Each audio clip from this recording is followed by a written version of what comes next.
Dakar 1991, ma première victoire.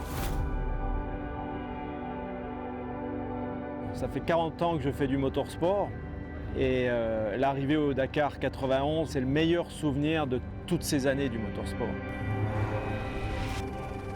Meilleur souvenir parce qu'après 4 ans, finalement, je réussis à m'imposer. Après une bagarre intense avec Gilles Lallet, pilote français, avec Thierry Magnaldi.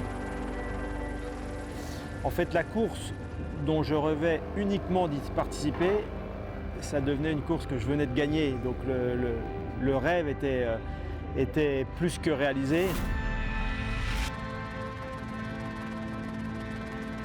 Je la gagne principalement avant la journée de repos qui était à Agadez, où un vent de sable se lève à 150 km de l'arrivée.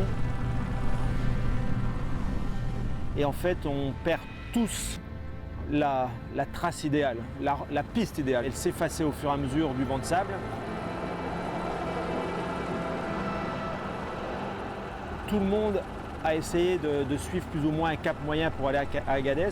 Et moi, j'ai eu le sentiment que j'avais perdu cette piste et qu'elle était plus à droite. Donc au lieu d'essayer de continuer dans un cap moyen sans rien voir, je me suis dit non, prends une équerre droite, 90 degrés, et tu vas retrouver la piste. Je l'ai retrouvée. Quand je l'ai retrouvée, je me suis accroché dessus, mais vraiment à ne plus la lâcher, à rouler plus doucement, bien sûr, parce qu'il y avait un vent de sable.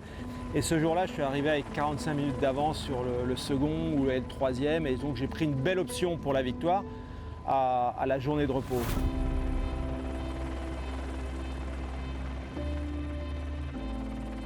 Malheureusement, quelques jours après, j'ai un problème d'amortisseur que je casse. Tout l'arrière de la moto est détruit, là, le bras-sillon est cassé à ce niveau-là.